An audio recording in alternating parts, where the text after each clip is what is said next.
Program is brought to you by Emory University. There is a quotation from you, I think that it's in our archives, that refers to after the Satanic verses, something to the effect that you said you felt like you were naming the parts of yourself, and now you would be writing about the whole of life. Did I say that? Yes, you did.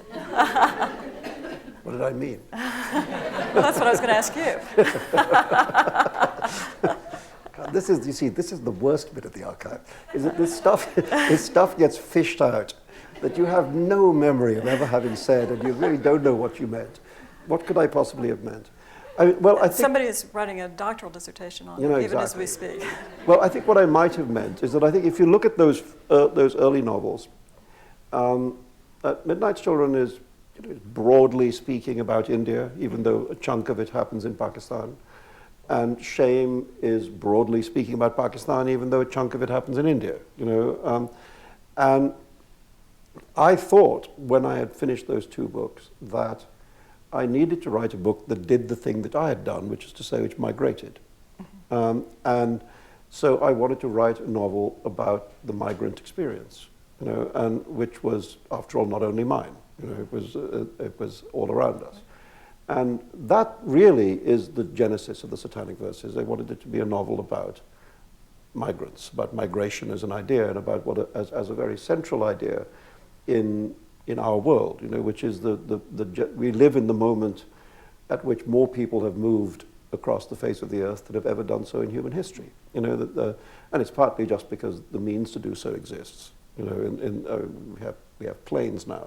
We didn't have them before, and whether it's for economic improvement or as political refugees or for whatever reason, this is an age of mass migration everywhere you look on the planet.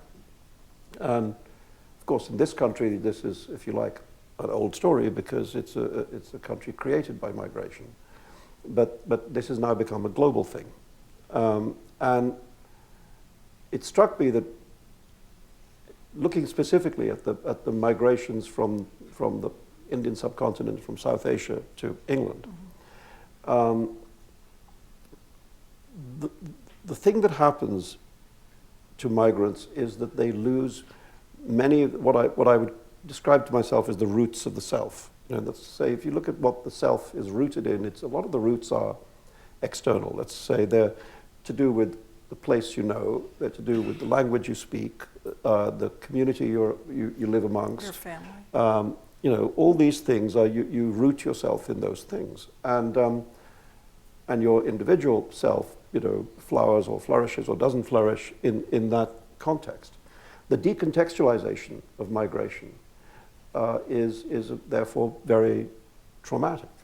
That you find yourself amongst strangers, often not speaking the language you speak. You don't know your way around. The place is unfamiliar. And its customs, its culture, its expectations, its ethics, its belief systems are different. And so suddenly you have to find a new way of being a self.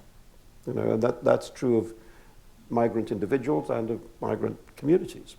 And that involves a kind of very radical internal inquiry, about how to do that. What do you hang on to? What do you jettison? What do you absorb from the place to which you've come? What do you preserve of the place from which you came? How do you change? How do you not change? How do you make the negotiation with your children who are growing up rather different because they grow up in this different world? Will they continue to speak the language you spoke, or will they lose the language? Et cetera, et cetera, et cetera. I mean, this is every migrant community has to go through this. And I mean, that's what the novel's about. And it struck me that if what I was telling myself was that this act of radical questioning was going to take place, I thought, well, then the novel itself must be that act. The novel must be the place where everything is put into question, everything, in the lives of the characters, nothing can be taken for granted. Everything has to be re-examined and questioned, you know, and that includes, of course, belief systems, and that's where the problem came from. But the desire was to make a portrait not just of the external reality of migrating from one country to another, but also the internal psychological reality of being put into this position of where nothing can be taken for granted, you know, where everything has to be rethought. And there's a kind of profound irony about, if that's what the book was about, that led to circumstances in which that became, you know, manifested in your life itself. Mm. Yeah, I mean, it did suggest to me that it showed that I wasn't wrong. That it was a subject that people got that it was passionate, right. and it was very deep at the core of the self, right. you know, and people responded like that, you know. I mean, so there we are.